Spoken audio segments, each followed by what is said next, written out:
Okay, so today's video is about the scientific method. So here are vocabulary words for today. Our words are hypothesis, data, conclusion, variable, constant, and evidence. So our first word is hypothesis. It is an educated guess about the outcome of an investigation that can be tested. So this is a guess of what you think will happen in your experiment. It's really useful because if you're getting results that aren't what you expect, you can do further experiments and try to figure out why. So again, a hypothesis answers our question. So our next word is data, and data are the pieces of information that you gather. So if we were to do an experiment about how the temperature of a room affects the color of bananas, the color of the bananas would be your data, be your pieces of information.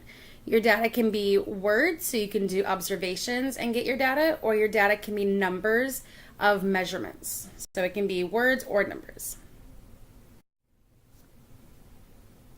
So here's an example of a graph that shows us some data. So this is showing us the size of stains after they've been treated with different detergents. And so you can see in blue, that was the size of the stain beforehand.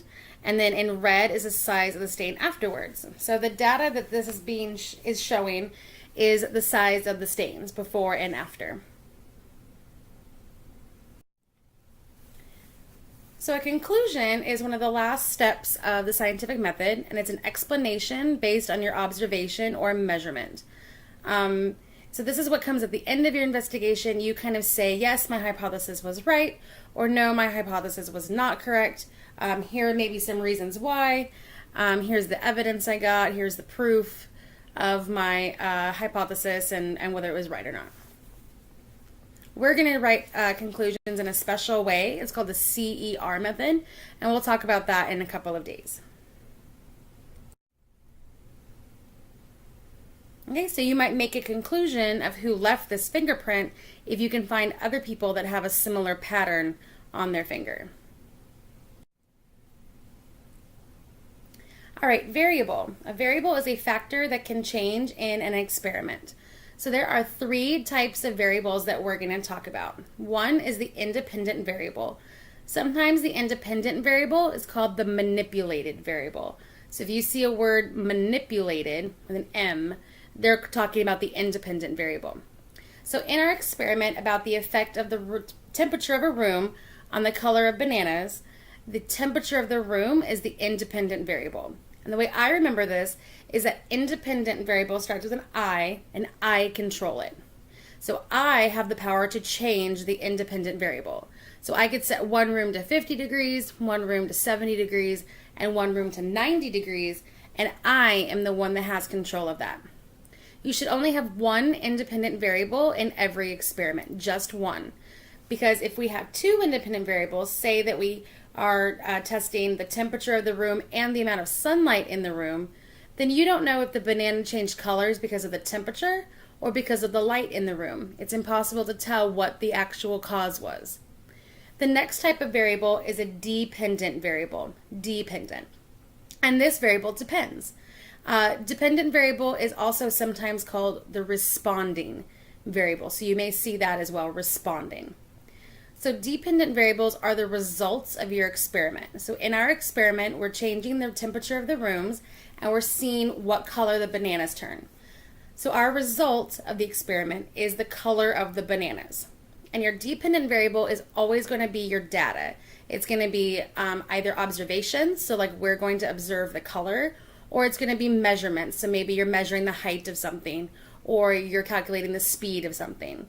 So your dependent variable is always going to be your result. And then lastly are called constants, and we'll get to those in just a moment. So here we have two different sets of plants, and our dependent variable is the height of the plants, because as you can see, group A is much shorter than group B.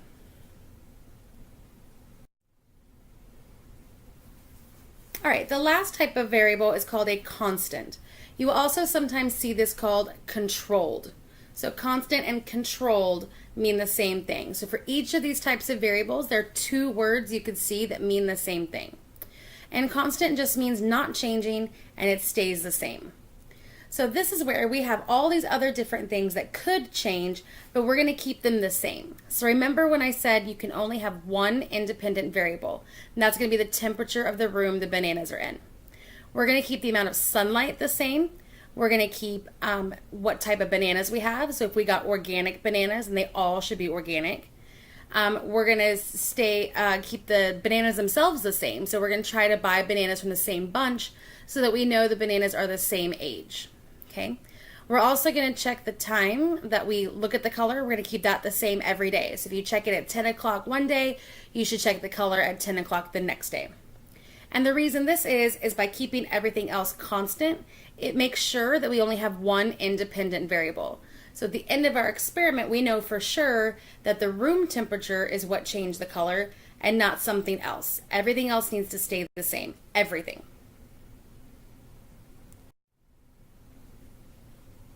So here's kind of a math version of a constant, and we'll see this again in a future unit. But basically the line F, the red line, is constant and it's staying the same all the way across. It's at the same point on the left as it is on the right. Okay. And our next word is evidence, and this is a sign or proof. So this is similar to data. So your data is the information you're going to give, and then the evidence is the proof that your hypothesis is right.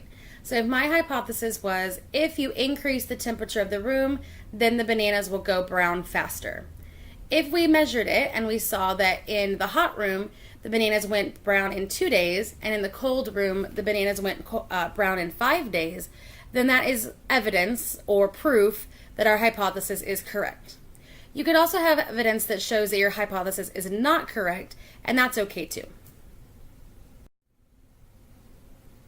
Okay. So this could be evidence. So you might use a magnifying glass to find evidence, and sometimes that's what they use in detective shows or like in mysteries.